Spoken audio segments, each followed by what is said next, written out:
This is WWE superstar Drew McIntyre, and you're listening to the WWE Podcast. The champ is the one that everybody wants, me. Let's going to WrestleMania. Claymore! Austin 316 says I just whipped your ass. This is my iron. You're going to acknowledge me. Welcome to the Week in Review here. It is Sunday, March 30th, 2025, as we creep closer to April, and it can't come soon enough, whether you just want the winter and the cold to be over, or whether you're looking forward to WrestleMania. I would hope that you are if you're listening to the show, or if you're a baseball fan and you are just thrilled that the baseball season is underway, or if you're an NFL fan, the NFL draft's coming to you in just a couple of weeks. It's a great time right now because it's just up from here. There's, the winter behind us. You've got the sports in front of us. And no matter what sport you're into, there's something going on. And NBA playoffs are around the corner. NHL, same thing. So it's a great time. And especially if you're a pro wrestling fan, because as I just mentioned, we have WrestleMania in 3 weeks. 3 weeks from right now, we will be close to the main event of the show with Cody Rhodes versus John Cena. And we're going to talk about that and all that entailed this week, and the fact that John Cena's final appearance before WrestleMania 41 is purportedly going to be tomorrow night on Monday Night Raw. So that is something that is just, I don't know if inexcusable is the word. I don't know what to use on that other than I guess it's just disappointing. I think that it's been a weird build. That was the word I used last night on the mailbag. And yes, we'll get to some voicemails hopefully at the end of the show. For those that called in, we'll try to cram in some that didn't make it on last night's mailbag. Weird is the word of this build to WrestleMania. Do you remember about, 5 weeks ago, 6 weeks ago, before the Elimination Chamber, many of us, including myself, said that this doesn't feel like a Road to WrestleMania build. It feels just kind of like a regular PLE build. It doesn't feel like WrestleMania. It doesn't feel right. Something's off. Maybe it's the lack of star power, that the fact that The Rock was in and out and he's a babyface, then he's Dwayne, then he's back to being the final boss, and it wasn't really clear what they were doing. And then he said he's not wrestling, but he's going to do something different. And then, then John Cena turns heel. And then the world gets set ablaze. And we think we're on the road to WrestleMania again in a more traditional sense. And we were up until maybe last week, where even the week before when John Cena cut his promo, and I was a big fan of it, and I still stand by that. I'm not changing my opinions on his promo. I generally thought it was good, really good.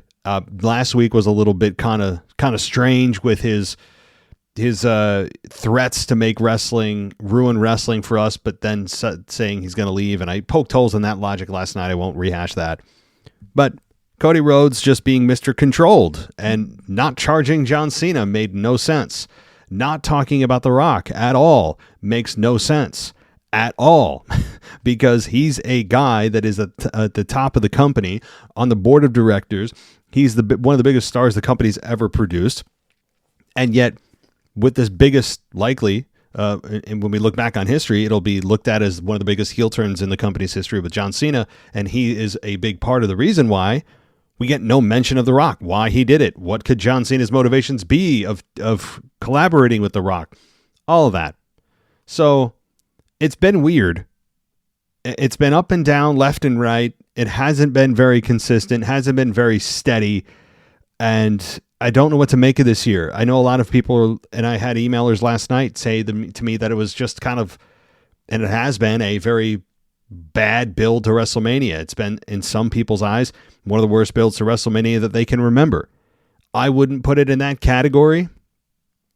Again, the word I can only think of is weird. But what I did stress last night, and I'll continue to stress on the road to WrestleMania as we close out the last 3 weeks here, the builds are fun. The builds are important. The builds are marketing for the company to get you to purchase the event, or to get you to purchase tickets to the event for 1 or 2 nights, or buy merch, or whatever the case. But ultimately, this build is going to be forgotten if the execution is more well done than the build was. I'd rather have a build that was bad and an execution that was good than the reverse. So I think that's what's going to happen in this case.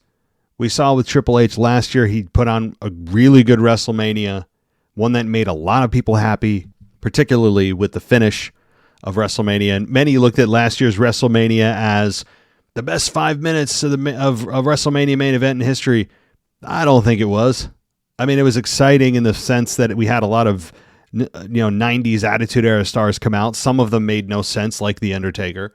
The Undertaker appearing was really a weird place, and I know I'm overusing that word, but The Undertaker being at last year's WrestleMania was cool for Taker, cool for Mark Calloway, but it didn't make any sense from any perspective, even if you're really stretching to try to connect The Undertaker to anybody in that story of why The Undertaker would care to chokeslam The Rock. What does he care?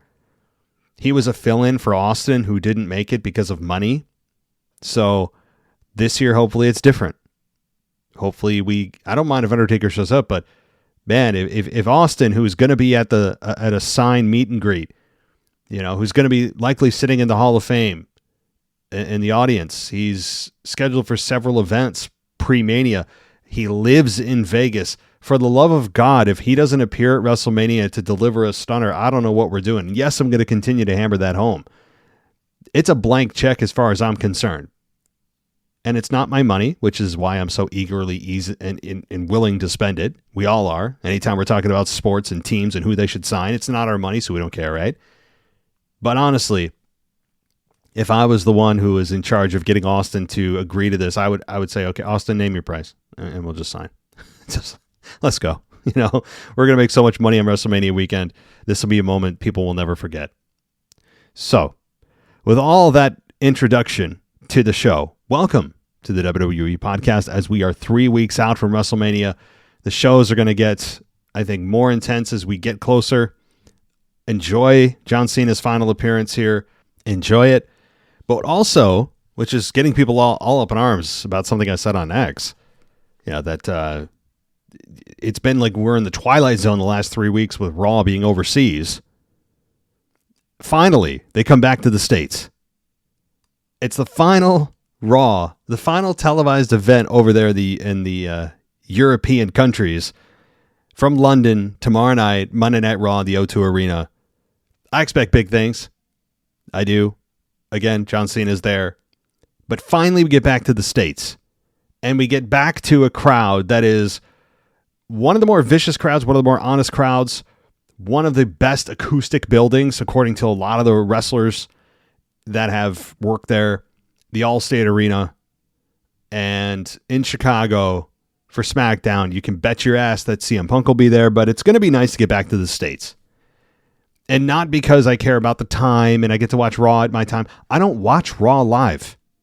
So it doesn't matter to me. In fact, I prefer that WWE does their shows earlier so that you can get the results earlier and maybe I can post a show that same day. But they're back in reality. That's what I feel like. No disrespect to the overseas crowds. It's been fun. You guys are loud. Yes, you are. And I do applaud you for that. I genuinely do. You guys are putting us to shame over here in the States. You're embarrassing us in the States. But WWE knows that North America, particularly the United States, is its home base. And what the crowd reacts to there usually goes because they're here 80% of the time.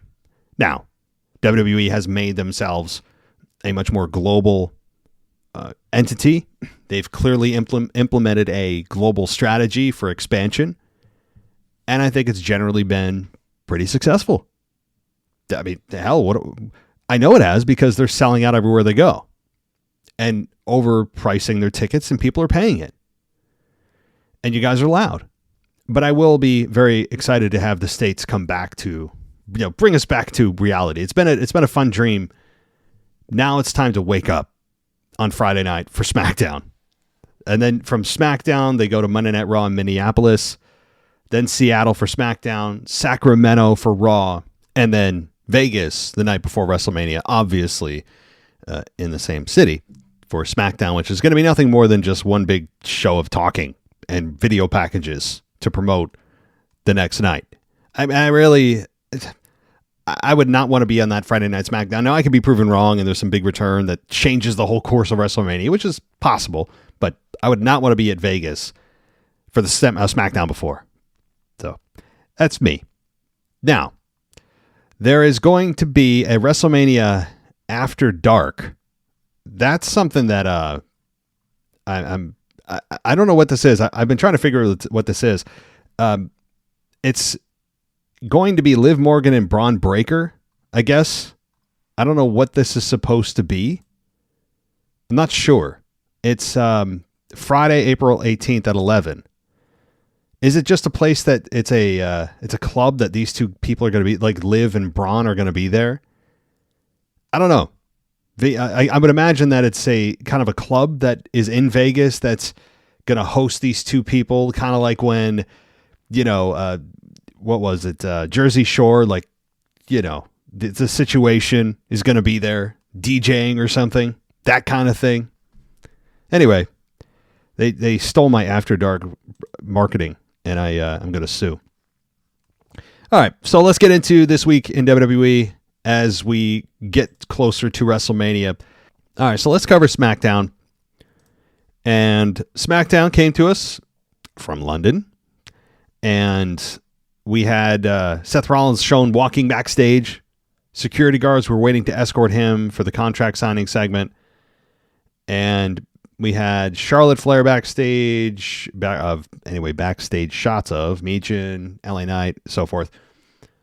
Cody Rhodes comes out wearing a warm-up jacket instead of his suit. So we got the windbreaker, Cody. And crowd loved him.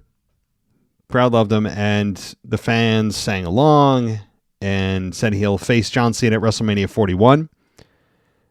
And he noted that Cena will be trying to break the record for most world title wins. He said that's WrestleMania 41, but he's standing in the ring with Cena in just a few days in the same arena.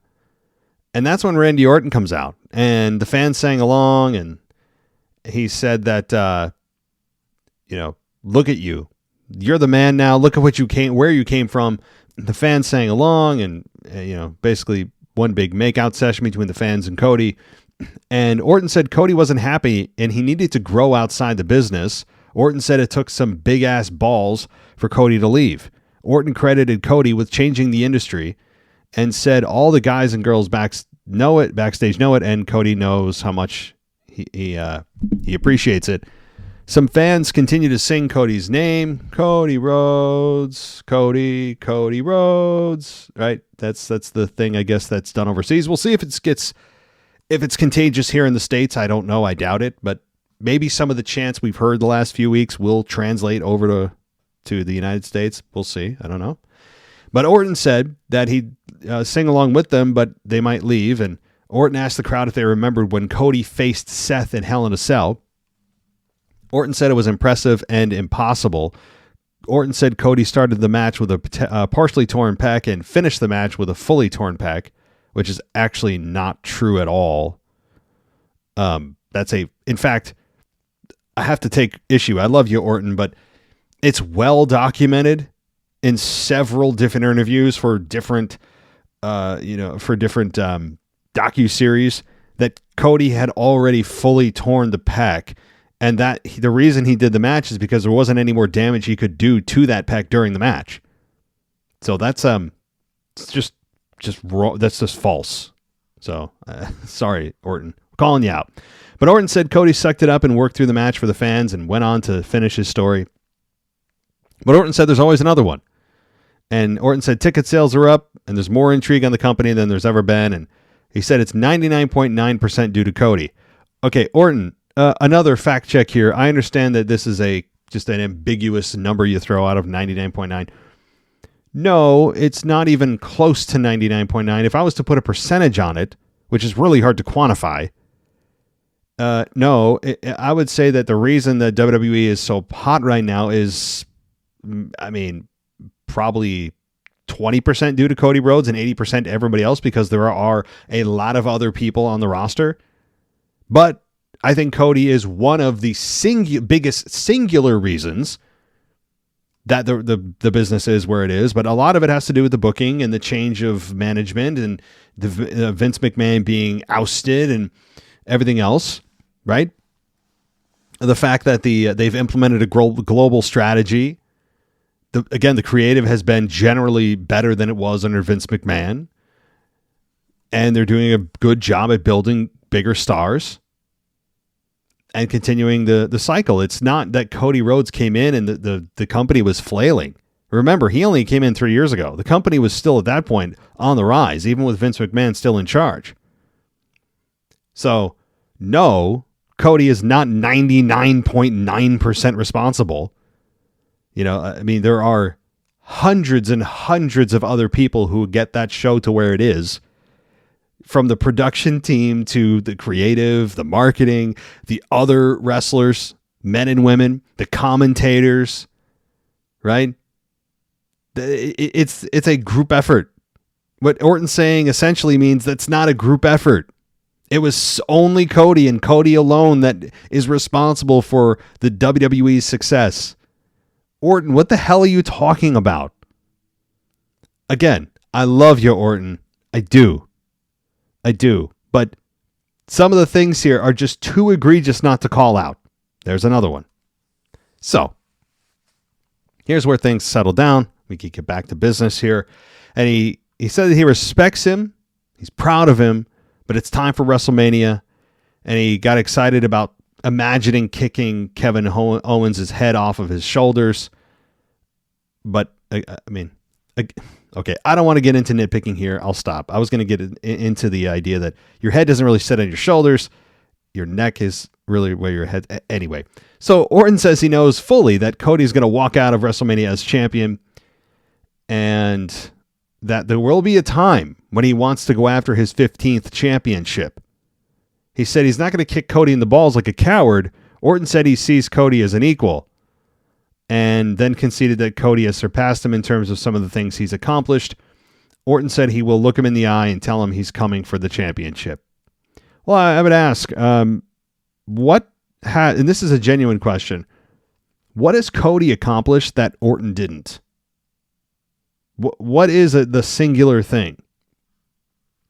What is it? I don't know. I really don't know what it is. I mean, Orton is main evented WrestleMania. With Triple H, I believe it was. Like, what is it? Orton has had a hell of a lot of WrestleMania moments. Mick Foley, remember that? Undertaker, nearly beating the streak when he was in his early 20s. There's been a lot of WrestleMania moments for Orton. He's also won 14 times more, or 13 times more, than Cody Rhodes has for the top belt. So I don't know what he's talking about here. What has Cody done that Orton hasn't? I'm not sure. I don't know. So another thing. So Orton, what are we talking about here? All righty. So I didn't really go into this show imagining I was going to take down Orton's promo here, but as I'm reading the things that he said that I'm remembering, I can't let them sit. So, Orton did say, again, he's coming for the championship. That's the most important thing for this whole promo is he's coming and going to eventually target Cody. That's assuming Cody wins and retains. And that's a hell of an argument for both sides here. Whether Cena wins or Cody wins, both are incredibly difficult or really incredibly strong candidates to make a case to win that match. I know a lot of people are still on the boat that Cena should win, and I see totally why, and I guess I'm leaning that way a little bit too, but there is a case for Cody Rhodes to retain. As it stands right now, there's a hell of a reason for him to win. He's the face of the company right now. He had one of the biggest moments at WrestleMania last year, WrestleMania 40. They can continue that momentum. Cena could get his heat back immediately after the match, injure Cody. Yeah, so there could be a hell of a story there. It just, if ticket sales are up and everything's up, you don't want to really change positions here. But it's John Cena's final run. So, all right, anyway, conversation for a little bit down the road. So, McIntyre started to address Cody as he comes out. And Cody just hit him. And Orton went for the RKO, but McIntyre slipped away, which was nice. And he left the ring. And he was talking about Damian Priest, too, being a Temu Undertaker, which was funny. And so, you know, there's something here bubbling under the surface with McIntyre. I can't quite put my finger on what it is. Is he secretly aligned with The Rock? Maybe. Is he going to try to screw Cody Rhodes at WrestleMania? Maybe. Because right now, he and Damian, I mean, again, no disrespect to Damian, but when it comes to WrestleMania, Damian Priest is not on the level of Drew McIntyre. It feels like Drew McIntyre is stepping down a rung or two in order to face Damian Priest. In terms of pecking order, in terms of star power, and in terms of just WrestleMania opponents, this does not feel WrestleMania worthy for Drew. It does not, especially after the year he's had. So there's something bigger for Drew, and we can't forget about him. He's got something that they're good. WWE's got something in store for him. I can feel it. So, it's of course, my opinion. So then we get the Street Profits, Montez Ford, Angelo Dawkins taking on Pretty Deadly. And then, let's see here. Oh, that was only 7 minutes. I didn't think it was that long. And it ended with Pretty Deadly hitting their split milk neckbreaker on Angelo Dawkins. Wilson had him pinned, but Ford broke it up. Prince sent Ford to ringside, and then Dawkins suffered a codebreaker attempt, but he put Wilson on his shoulders moments later. The fans booed as Ford went up top and hit the Doomsday blockbuster. 1, 2, 3. Montez Ford and Angelo Dawkins retain.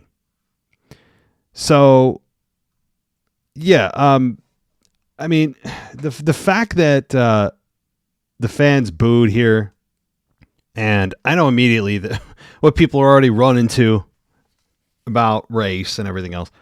How about it's the fact that they just have done absolutely nothing with the Street Profits for a significant period of time? We still don't know who and what they are. They're just two dudes that have been together for a while that are good in the ring, good together, but we have no emotional connection anymore. That's gone.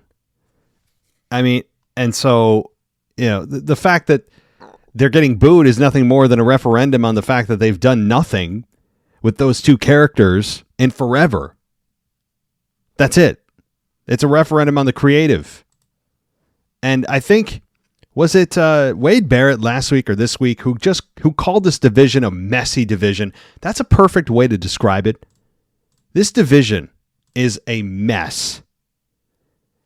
There's never really a hierarchy in the tag team division.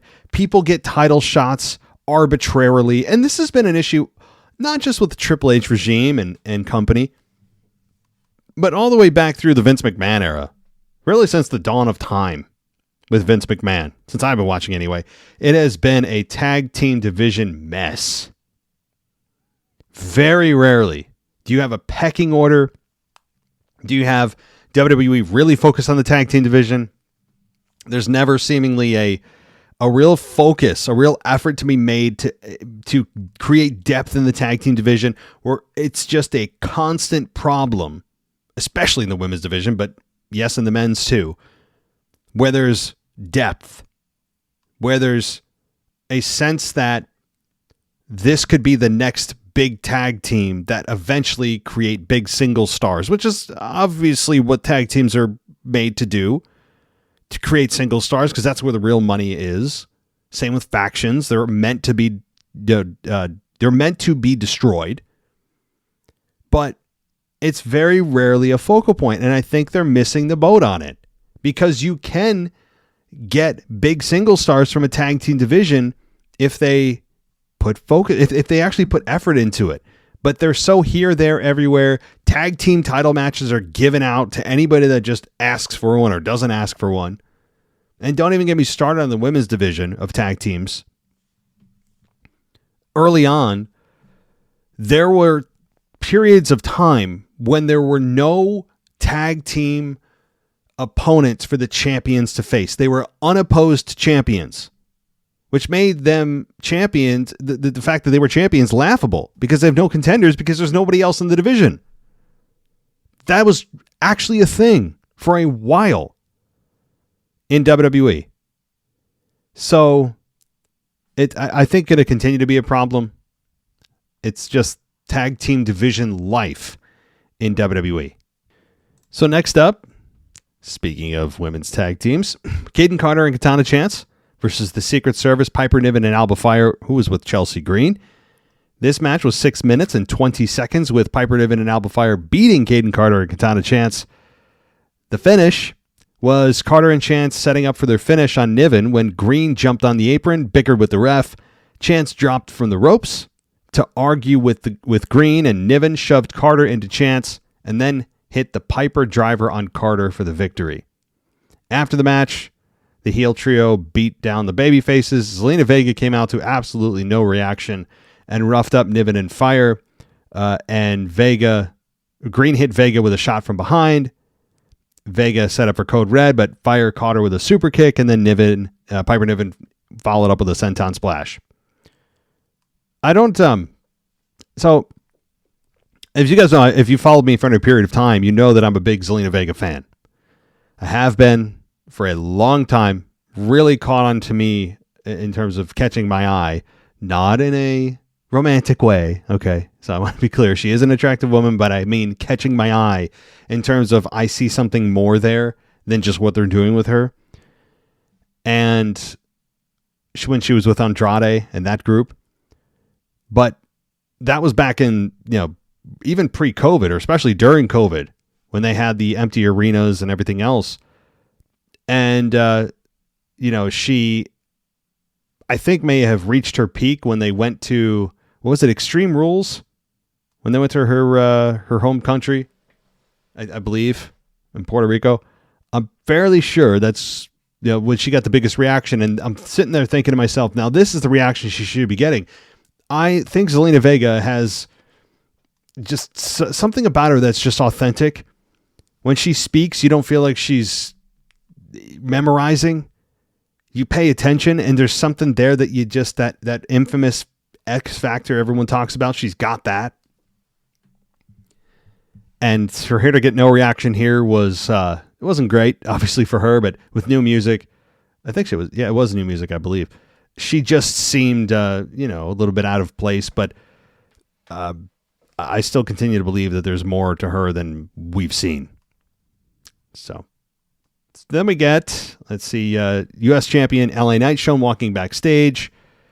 And we got, let's see, LA Knight taking on Braun Strowman for the United States Championship. This match lasted exactly as long as the previous women's tag team match, 6 minutes, 20 seconds, with LA Knight fighting Braun Strowman to an apparent no contest. Why? Well, Mr. Jacob Fatu. So Strowman started to run for his just embarrassing Strowman Express train move, whatever that thing is. He got cut off by Jacob Fatu, who attacked him to end the match. And that's when Fatu was beating down Strowman inside the ring until LA Knight cut him off. And Fatu battled back quickly and put Knight down with a pop-up Samoan drop. And he hit 3 running hip attacks on Strowman and hit a couple of moonsaults. It's kind of a crappy finish to LA Knight and Strowman.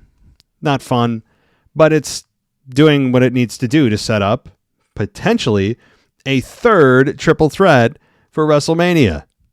We've got the women, that is all but official, with Rhea and Bianca and Io. We've got confirmed Punk, Rollins, Reigns. We could have a third here with Knight, Strowman, and Fatu in a triple threat United States Championship matchup, with Fatu likely being the front runner to win the championship. So there's that. I mean, are there any other scenarios? I feel like there was a fourth maybe scenario of a triple threat. Was there? Maybe not. Well, yeah, we could have a triple threat if the person that wins night one for the triple threat of WrestleMania, the between Punk, Rollins, and Reigns, if that person gets added to the main event of John Cena versus Cody, I still hope that's not the case, though, because I don't need 4 triple threats. I don't. I don't know how you guys feel about that, but. All right.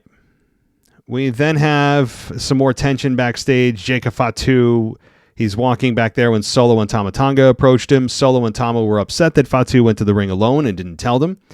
Fatu said he didn't need to tell anyone. Solo told him he better lower his tone when he's speaking to him, and Fatu calmed down, told him he'll be his last man standing when it comes to this feud and with Strowman. Fatu said he would bring the U.S. Championship to the family and added he would do it with them or without them. So apparently we're getting a last man standing match between Fatu and Strowman, but Fatu is also going after the U.S. Championship. So Fatu's got a lot on his plate, to say the least. I mean, it's still, the end result is still likely going to be the same, that Fatu is going to be United States champion when it comes to WrestleMania, when the night's over. And I'm not sad about that. I think LA Knight, while I do believe there's even more in him than we've seen, Fatu is the hot hand. He's the shiny new toy. And I think fans, when it comes to WrestleMania, I don't think they're going to boo LA Knight, but I think they're going to be much more behind Fatu. Certainly more than Strowman, if Strowman's in that match. But I think they're going to, because they recognize a star. They can sniff one out, and they see it in Fatu, and I think there's with good reason. But I think there's going to be a pretty significant crowd support for Fatu at WrestleMania. So a Naomi video package aired that was pretty damn good. She spoke about all the sacrifices she's made, said it breaks her heart that she's been made the bad one in this situation. She had tears rolling down her cheeks, questioned how Jade Cargill was able to take her place. Naomi asked Bianca who inspired her and always had her back since day one. Naomi said it wasn't Jade. She said she's done being a third wheel, done being undervalued, and told Jade to proceed with caution if she continues to be in her way. I mean, this, out of Naomi's entire career, may have been her best promo ever. Yes, it was pre-taped. Don't care.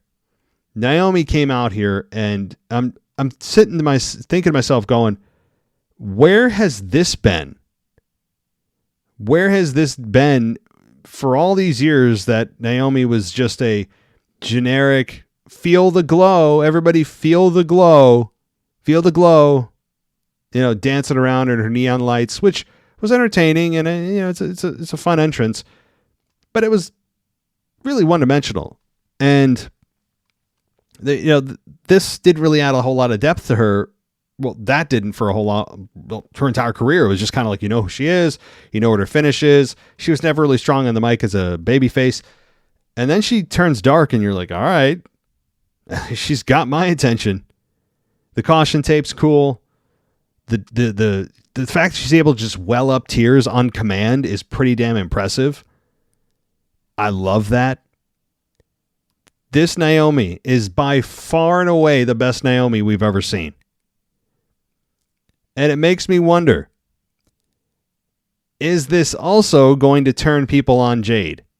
Jade, here's what they need to do if the goal is to not have the crowd turn on Jade and cheer Naomi, they need to do a counter video with Jade Cargill somehow being relatable, somehow getting the fans to feel sympathy for her, getting to know her would, help.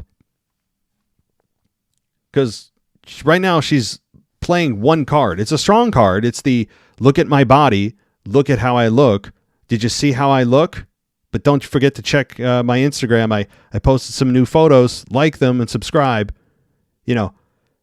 That's all wonderful in 2025, where we all value a lot of our worth on how many followers and likes we have. Okay, I get it. But she needs to connect with the audience on a human level, and she has not done that. So beyond the superficial, beyond the visual, you've got to go deeper. If they don't, I think that Jade is going to get a lukewarm to probably slightly negative reaction on at WrestleMania if they go for a one-on-one. All right, so we then have a spooky vignette air. People are thinking it's Aleister Black rather than the Wyatt Six, but we'll see. We also have, let's see here, Jade Cargill come out and ran off Naomi.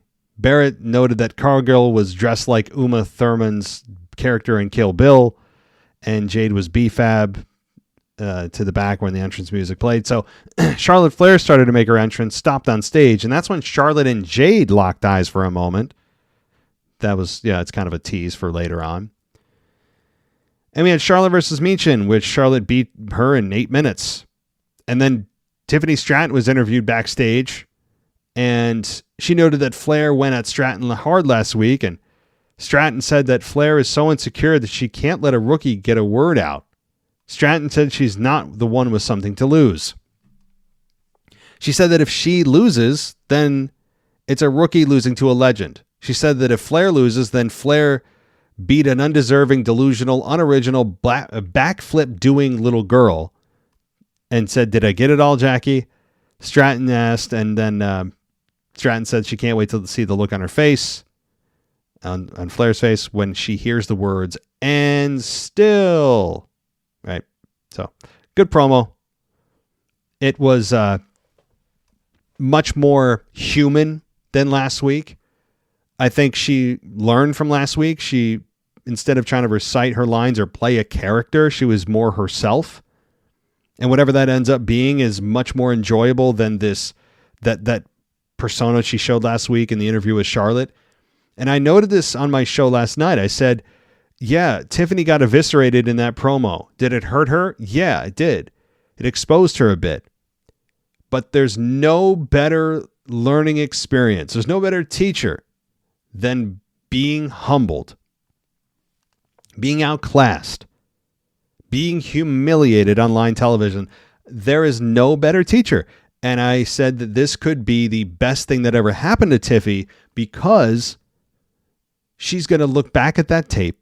She's going to figure out what she should have said, wish she did say, and have a second crack at it.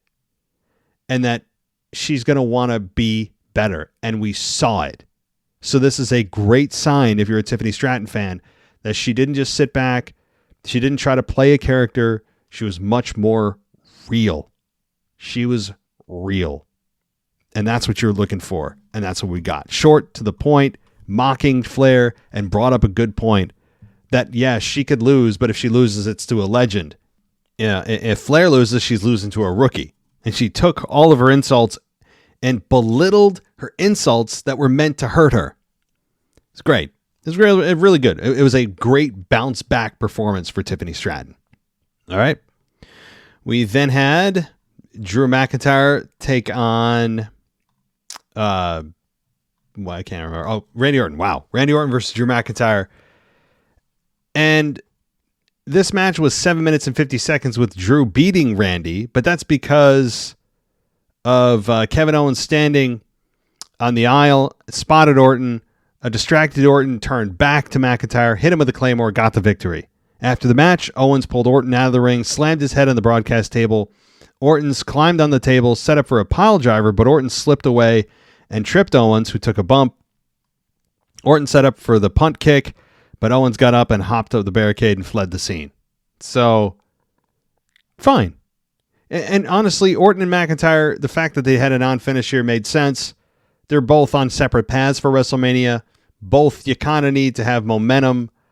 I should say it wasn't a non-finish, but it was a finish that you kind of expected a non-finish, given the fact that they're on separate paths.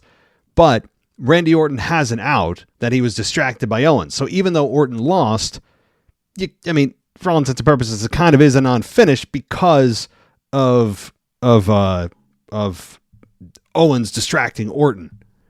And so Drew got the victory, but it's a victory that is going to be forgotten because these two aren't in a program together. All right.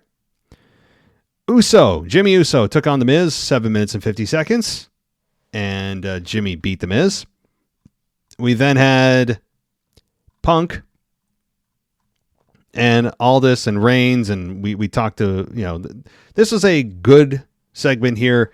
I talked a little bit about it on the show last night.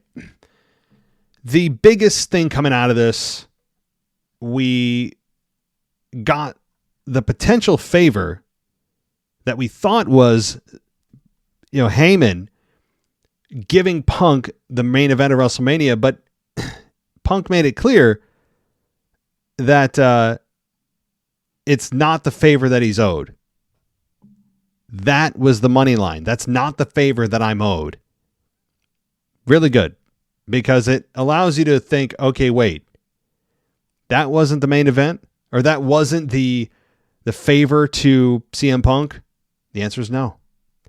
And I brought up last night because I heard about it and heard this potential favor being the fact that it's CM Punk requesting Heyman to leave Reigns as his wise man and become his wise man.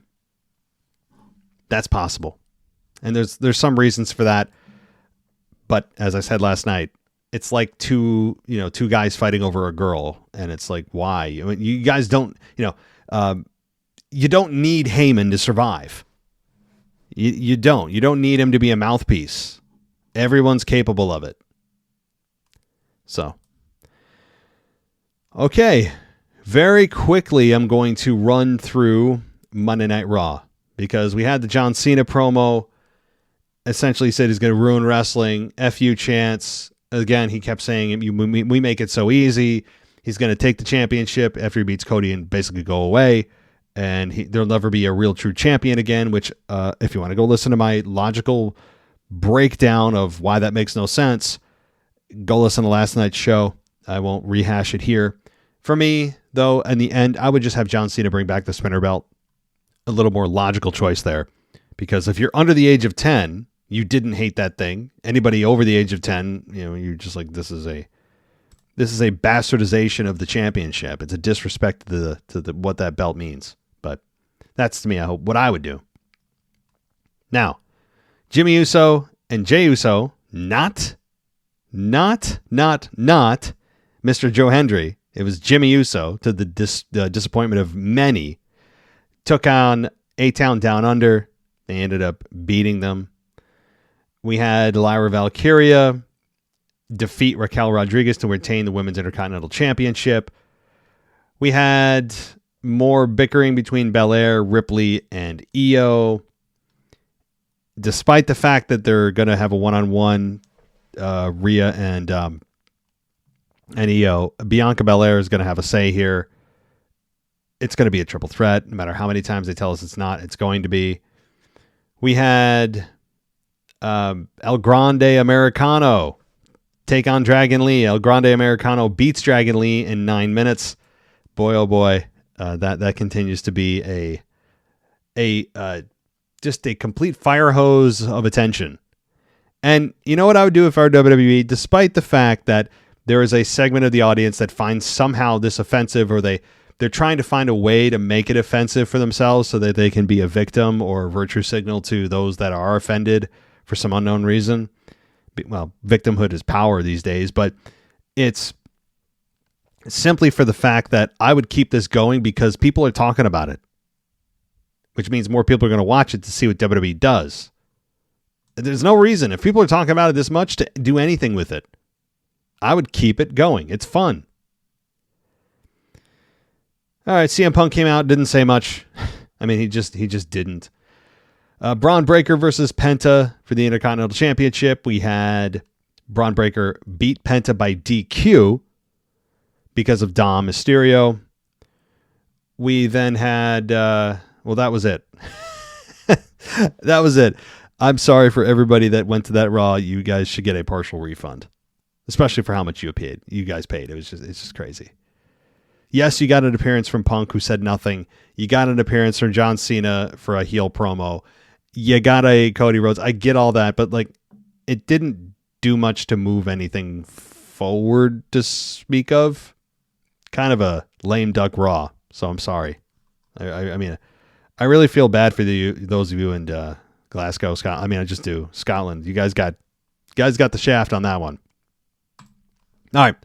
Let's quickly get in a voicemail or two, and we'll call it a night.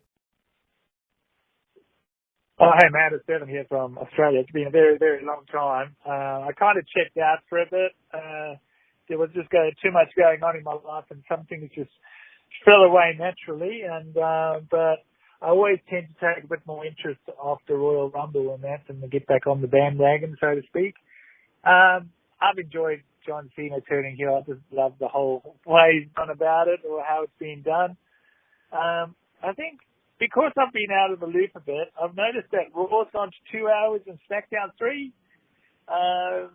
And well, my other question is, I can't recall John Cena's farewell tour. Is it this calendar year? Like, does it end in end of December, or does it end after WrestleMania or after SummerSlam?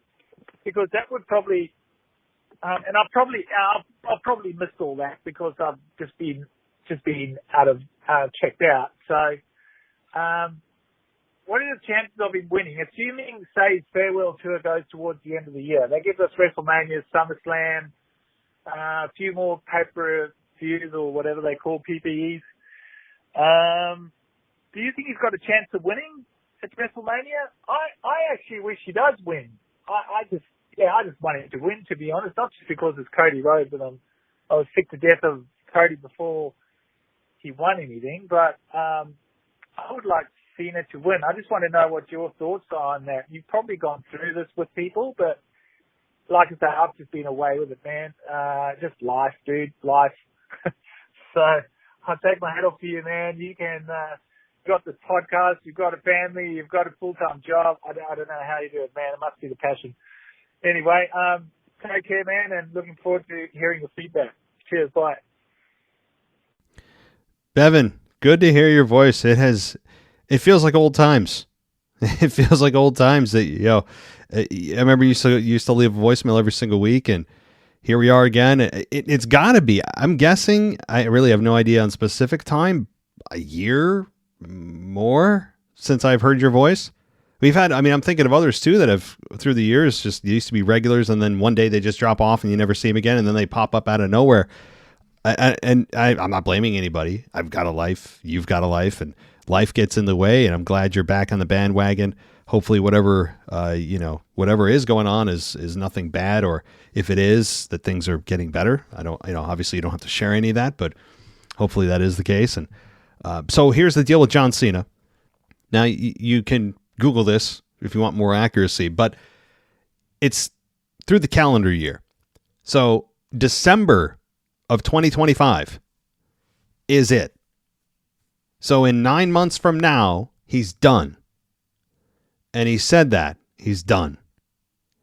And I hope that that's true. And this isn't just some heel tactic that he's going to be, oh no, you thought I was going to leave and I'm still here. I hope that doesn't happen. I'm ready for John Cena to, call it a day. He's done more than anybody has ever done for the business. He has been a workhorse. All his heel turn is something that I really cherish, and we should all cherish, despite the fact that I criticize some of the things and poke holes in logics. We all should appreciate it because it's something that most of us never thought we'd see ever. And even John Cena himself, I'm sure, didn't see this coming. But John Cena winning, there's more fun to be had with him winning than not. Not just because, as you and I both have stated, despise Cody Rhodes' babyface character, but simply for the fact that there's a lot you could do with the John Cena heel run as champion. He wouldn't be there much, which would automatically piss the fans off. It would be, you'd be right back to where we felt about Brock Lesnar, and then obviously Roman Reigns' 4-year run as a absentee champion, specifically his last 2 years as champion. So there's more fun to be had there. I really hope that John Cena wins too, because it's more fun. It's just a lot of fun to see and how Cena acts as a champion. And he'd break Ric Flair's record. So there's that. And does he turn the championship back into the spinner belt? That kind of thing. I want him to piss me off with that stuff. I'm looking forward to being angry. That's a weird thing to say. Has anyone in human history ever said that? Has anybody ever put those words together in that order? I'm looking forward to being angry. I don't know. All right. Well, thank you, Bevan. Again, hope all is well, and we'll talk soon. Let's go for the next person here. Hey, it's Kyle from Baltimore. So I wanted to talk about this whole build to WrestleMania so far. Still kind of, in terms of a storyline perspective, in terms of saying, you have, Reigns, Rollins, and Punk should be fun, but ultimately, I would think they would. I wish they did it. I wish they did Reigns and Rollins at WrestleMania, or even Reigns and Punk. It may save Reigns and Rollins at SummerSlam maybe, and not have them in a triple threat match. I think that's kind of unnecessary. And Punk and Rollins are not on SmackDown, so why are they interacting? Why does it even happen? Whatever. Guess it doesn't matter, but I just feel like they could have booked that a little bit differently. They didn't have to be in a triple threat match. They could have been in, but I don't know what you do with Seth if it would be in Punk and Reigns. So I guess they did what they had to do there, but that's whatever there. With the women, again, I don't think Rhea should be included here because not Rhea. I don't think it's not really Rhea. I think it's Bianca. Bianca shouldn't be included into this at all. The story is between Rhea and Io. That's what they've been building to within the last year.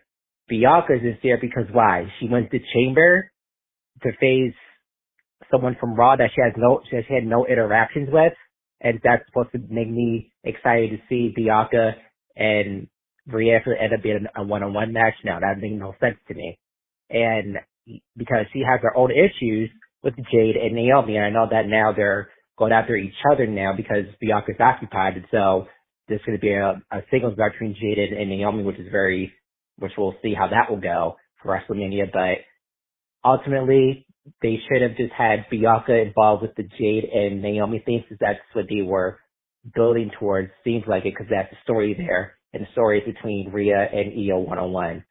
They did what they did. We can't change it now, but I just feel like they should have made that decision. But ultimately, at the end of the day, for me, I just hope Io still retains. But that's just where I come down to. WrestleMania build feels, it's going to be a good show. I'm looking forward to it as a show. But I think as a storyline, it's not great. But the show itself should be fun. But it is what it is. I just feel like they could have just changed it. But that's just my thoughts of that type of thing with the men's triple threat match and then the women's triple threat match potentially, if they'll do it or not. So that's it. Thanks for my call. Bye. All right, Kyle, welcome back.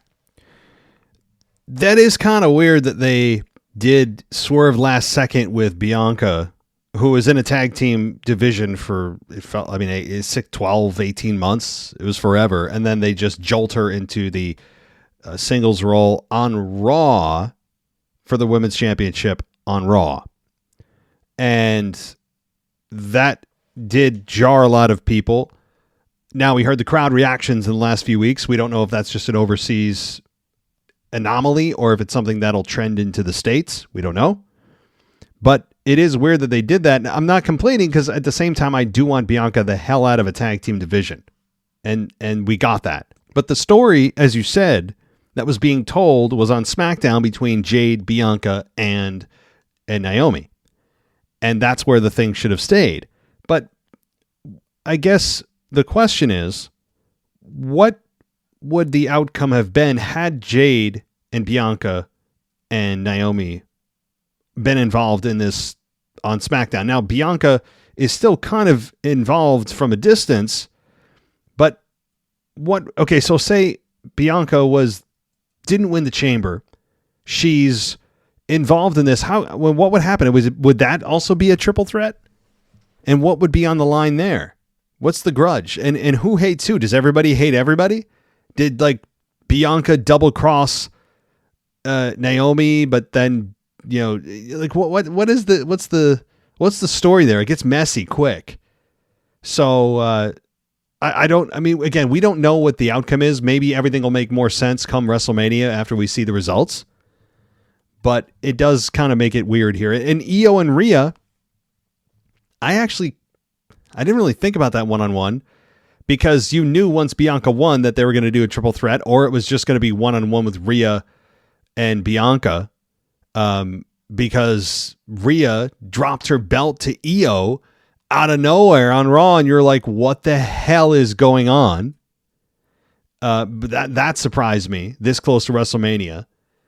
It is weird. I mean, that's why they have triple threats to lean on, because a lot of times they don't have a binary story that they can tell coherently where two people are building towards something and it's coming to WrestleMania. So they add this third person in because that third person doesn't have really anything to do on their brand. So it's a nice crutch to be able to add it into the other match that's going on. And I think that's kind of what's happening here with Bianca coming into this matchup. If you're not going to get Io and Rhea one-on-one, you're not going to get Bianca and Rhea one-on-one. You're going to get all three in the same match. All right. Thank you, buddy. And again, I'm excited for WrestleMania just because it's WrestleMania. Sometimes you kind of got to just hype yourself, even if you don't like the build, because ultimately when the show's over, you're not going to remember or care about the build. You're just going to care about the results. So that's what I'm looking forward to. All right, let's see how many more we can squeeze out here. This is DJ Kuzmo back at it again on your Mailbag Show. Record you live on a Wednesday morning, and you know what time it is. It's time to Say his name and he appears. I believe in Joe Hendry. I believe in Joe Hendry. That's right, folks. Joe Hendry is his name as I take you to my 37th episode of The Judge Report. And like always, coming to you live from an undisclosed location. Before I take you to what took place this past Monday in Glasgow, Scotland, not on Monday Night Raw, or should I say Monday Afternoon Raw, but at the Wrestling Club Night event with DJ Mark Henry, I must mention three big announcements in the world of Joe Hendry. The first big announcement is that Joe Hendry is going to be in a video game. Unfortunately, not in WWE 2K25, but in a video game called Pug Mobile. Pug Mobile is a free-to-play battle royale video game in which 100 players fight in a battle royale type large-scale last man standing deathmatch. It has been teased for a couple of weeks that Joe Hendry was going to be in a video game, and this is the collaboration with Pug Mobile. So coming soon to the Android device or iOS device, you can play Joe Hendry in Pug Mobile. Now, my second big announcement in the world of Joe Hendry is that on April 19th and April 20th, you can catch Joe Hendry at WWE World in Las Vegas as the road to WrestleMania 41 continues, where you get an autograph, you get a picture with Joe Hendry on that event. Now, my third big announcement is that he's also going to be at WrestleCon Las Vegas on April 18th to April 20th. So whether you catch Joe Hendry at WWE World, whether you catch him at WrestleCon, you get a chance to meet and greet Joe Hendry. Now, let's take you to what took place this past Thursday on the TV taping of TNA Pro Wrestling, in which none other than Joe Hendry and Elijah got the victory against Brian Myers and Eddie Edwards in 7 minutes and 34 seconds as Joe Hendry hit the standing ovation chokeslam on Brian Myers, and 1, 2, 3, we get Elijah and Joe Hendry to get the victory. Now, the next couple of events for TNA, we have TNA Rebellion that will be happening on April 27th, live from Los Angeles, California. But before we get to that pay-per-view event, TNA will be having a televised event called TNA Unbreakable that will be happening WrestleMania week, Thursday, April 17th in Las Vegas, Nevada. What's next for Joe Hendry on TNA?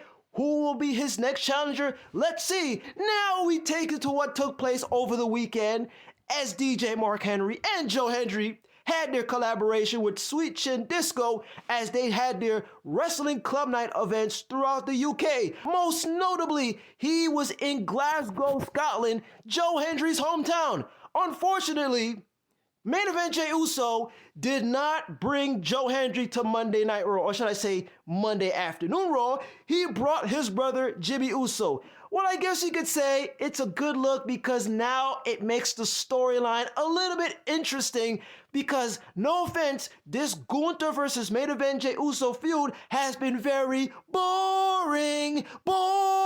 So hopefully with Jimmy Uso adding into this feud with Main Event Jey Uso and Gunther, it could add something different to the bill to WrestleMania 41. But back to Joe Hendry, and let's talk about the memorable Wrestling Club Night in Glasgow, Scotland with DJ Mark Henry, as we had a lot of people make an appearance. We, of course, had DJ Mark Henry on the ones and twos, but then we got what seems to be an intruder, Xavier Woods, as DJ Mark Henry was playing the New Day's old music as the crowd was chanting, "New Day sucks, New Day sucks." We see Xavier Woods telling DJ Mark Henry, like, guy, that's not my music. That's my old music. But anyway, this was a fun event to see Joe Hendry, of course, having his live in-person concert and collaborating with DJ Mark Henry. Hopefully, just hopefully, we can bring this type of energy, this wrestling club night of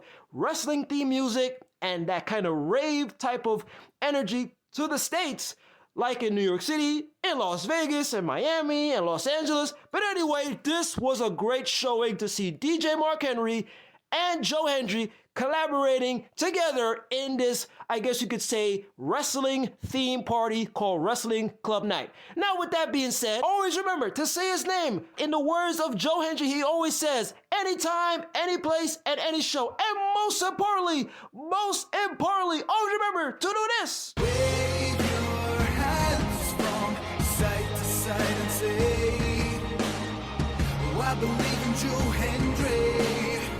Joe Hendry is so prestigious. Once again, this is your guy, DJ Kuzmo. Have a blessed week. Be kind to one another. Stay safe, my friends. Believe and peace. Yeah, that's definitely the question. How do the states respond to all of the great reactions overseas? The answer is probably the same. I don't think they're going to sit there and feel like it's a competition with London or Scotland or wherever they're at. I think the fans are just going to do what they've always done in the States, and that's be loud occasionally, and most of the time be lukewarm. That's kind of what they do. Now, again, it's the road to WrestleMania. Things are heating up. Fans are more excited than normal during the cycle of the season. They're going to Chicago. They're going to bigger cities, Minneapolis. So they're hitting some hot spots that crowds are typically louder. So we could see some substantial drop off, but a respectable drop off to some kind of homeostasis here in the States where it's not just so embarrassing. We'll see what happens there. But thank you for the Joe Hendry report. Thank you for giving us a little bit of intro or introspective into Xavier Woods and Mark Henry DJing and all that most of us probably didn't know was going on. And I really appreciate that, DJ. Thank you so much. Let's get to one more voicemail. I think it's Brad. I believe it's Brad. Let's see what he's got to say, and we will close out the show with him. Hey, Matt, Brad in Florida. So, with the Roman Punk Seth thing, honestly, it is so disappointing that that match is for absolutely zero stakes. I mean, how much better would it be if it was for, even if one of them had, like, the Intercontinental or the U.S. Championship? Like, even if it was just for that. I know that title's supposed to be for, talent down the roster or down the trough, but, if it was for anything, it would feel so much better. The only way that I could see that match, or, like, that match to me, like, brings anything to the table, is if somehow during WrestleMania, something that happens or takes place in that match aligns with the story of Cena and Cody for the main event night 2. And what I mean is, like, The Rock comes ringside during that match. You think he's kind of, cheering on Roman. Somehow, Seth aligns with The Rock, and The Rock screws Roman, and that leads to Seth being on the side of Cena and The Rock for night 2 against Cody. I have no idea, but, like, it just needs to have some stakes to it. I'm sorry. I can't get super excited about an exhibition match, even if it is the main event of night 1. So to me, I think that's a big failure. Point number 2, Def Rebel is absolutely horrific. You don't even know who these wrestlers are when they come out. Like, Zelina Vega had a new song, and there was a generic trap rap beat, absolutely no personality to it, just a complete AI theme like everything else they do. It is just so bad, man. Like, the music is such an enormous part of the presentation. And then you see these people in Italy and Spain singing every word and screaming every word to, Voices by Randy Orton and, theme songs that they know. Now, I know, Def Rebel had a couple hits, but even a broken clock is, right twice a day. So, I mean, the idea that they have a 95% failure rate and they're making the music for these stars that is an enormous part of their presentation. Shit, I'll argue that even Cody wouldn't be where he is without his theme song. So, the theme song is just an enormous part of everything, and I'm so disappointed in Def Rebel. They are so bad, there's no words. And, I don't know, man, other than that, it doesn't really feel like WrestleMania season to me. It feels like we have one interesting match in terms of, Cody and Cena, that's super compelling. And then everything else, I honestly, in a certain way, couldn't care less about. So, I don't know. That's about it, man. There's a guy preaching, believe in the Lord Jesus. No offense to Jesus. Good to hear you, Brad. Good way to close the show here. And, okay, so let me respond to your final point there, that it doesn't feel like WrestleMania season. Yeah, I feel like we say that every year.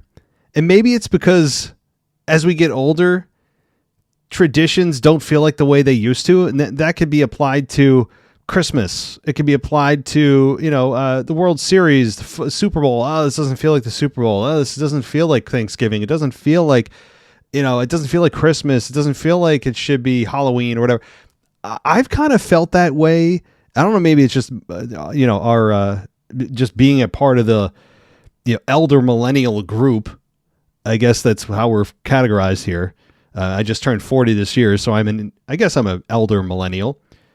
So maybe that's just part of life now. I mean, it's not just WrestleMania. It's not professional wrestling specific. It could just be being a human being, and that experiences as we get older change and modify our view of those specific events. But everything that we compare it to is held to the standard of when we were, enamored with the product or enamored with the season or enamored with that particular event of whatever we were, we loved at the time. And we hold it to that same standard that we should feel that same way. But we don't, because we're always changing and things are always evolving and our lives change and things that happen in those events change. And we don't, it's just perhaps the way of the world.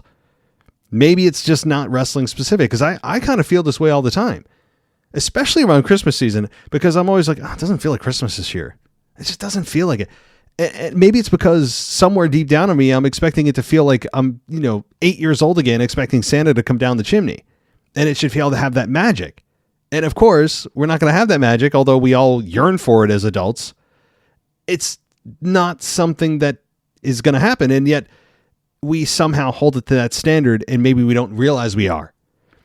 I don't know. Maybe I'm going way in an introspective, down a rabbit hole path, but it's, I think, bigger than pro wrestling. We say that about a lot of stuff. However, let me talk about Def Rebel. I'd agree that there have been some crappy hits, some real bad entrance musics put out over the last several years. I mean, it's been horrible. As you said, I think the best way to put it is AI. It feels like AI is generating these songs. It's like going into an AI language model and being like, hey, create a professional wrestler's entrance music. And this is what it would spit out. It would spit out like Braun Breaker's entrance music or Zelina Vega's entrance music.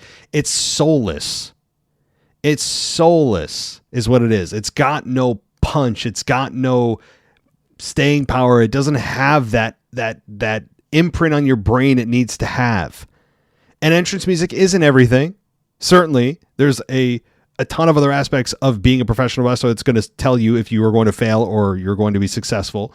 And most importantly, I think promos. That's number one. In-ring, just an X factor, a presence you can't teach. If you have those, that's obviously going to be very important. But the fact that they just come up with these soulless, generic, vanilla entrance music themes is just, it is a problem right now. Now, I've made that argument too, that I don't know if Cody Rhodes would be as popular as he is had it not been for his theme music. His theme music is, it is a perfect representation of what a babyface music should be. Sami Zayn, I think, is on the same level. Great babyface music. Great.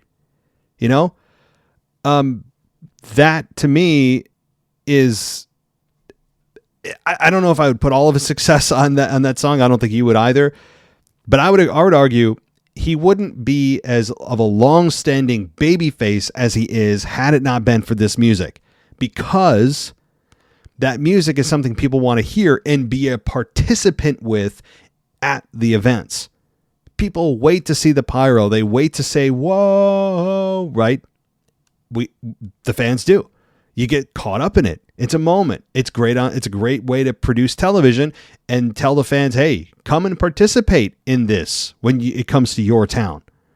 He's got a great entrance theme. And I think it's while not directly keeping him at the top, is a big factor in him staying at the top because fans love that music. And they love it. So it's going to be hard to turn Cody heel. You know, that decision is going to have to be a big one for the company to make, and I hope they make it at some point. Cody as a heel, I still argue, is going to be just fantastic. It's going to be fantastic. You know what's going to be great about the Cody heel turn whenever it does happen? Year, 2 years, whatever. Hell, it could happen at this year's WrestleMania, but I doubt it.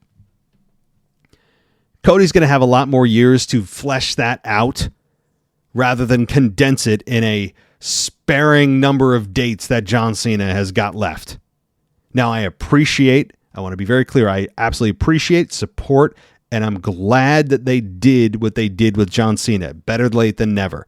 But the biggest downside is you only have a very short period of time to really flesh this heel run out, see how far it can go, and he's also limited not just on the amount of time, but the number of dates is also killer. It's killer for the next 9 months. I mean, we're already seeing the type of schedule he's going to have. Tomorrow night is the last night before WrestleMania that he's going to be there, unless they add dates. They could add dates. I'm sure they're maybe considering it. But he's got 20 days between the last appearance and him coming back to WrestleMania. Like, we're not going to see his face in the ring anyway for the next 3 weeks after tomorrow night. That's the kind of schedule we can expect. And that sucks if you're a heel and it's a John Cena heel turn. I think this heel turn would have been even better had it been in the middle of his run as a babyface. But they didn't do it, and what do I know? What do I know? I mean, maybe that's my own dark side speaking because I wanted Cena to turn heel so badly because I just despised him. He was the embodiment of everything I hated about the changes that WWE was going through during that time. He embodied all of the PG, feel-good, family-friendly crap. He was the symbol of that, and I resented everything about what they did with the company through him. Yet I still watched. And I'm not saying I didn't. I'm not going to pretend I didn't. I've watched every single Raw, maybe from 97 on. A lot of you have watched longer, but yeah, I don't think I've missed a Monday Night Raw since. Or SmackDown maybe, because remember there was that weird time with SmackDown before they went to SmackDown Live where like nobody watched SmackDown. It was just kind of a glorified house show. It was still Monday Night Raw and then pay-per-views where SmackDown, there was stuff happening on SmackDown, but like nobody was really paying attention until they went to SmackDown Live, and then boom, they wanted to put it on equal footing with Raw, and it did well for a while. Raw did great, then SmackDown did great, and it bounces back and forth, and it still oscillates back and forth. That's just the nature of the business. But yeah, there was that weird period of like a couple of years, I feel like, where SmackDown was just, or maybe longer, it was a very forgetful show. So anyway, going off the rails. Thank you, everybody. Thank you, Brad. Thank you, DJ. Thank you, Kyle. All the emailers that contacted us yesterday, I thanked you guys as much or as well. And if you want to go ad-free and join us for this road to WrestleMania, patreon.com/WWE podcast. Great place to go because you get a Discord server where you can talk to all the other fans of this show anytime, day or night. You can get everything ad-free, exclusive shows as well, including the After Dark show. That's done by Luis Gonzalez, who is an absolute beast on the mic. Love the guy. And we'll be maybe expanding our relationship. Maybe. We'll see. All right. So thank you, everybody. I really appreciate it. And we'll be talking on Tuesday for the Monday Night Raw review. Until then, take care. Thanks for listening to the WWE Podcast. Don't forget to subscribe on your favorite podcast app so you don't miss a show, or head to WWEpodcast.com. And for all of these shows ad-free, head over to patreon.com/WWE podcast. Until then, we'll see you next time.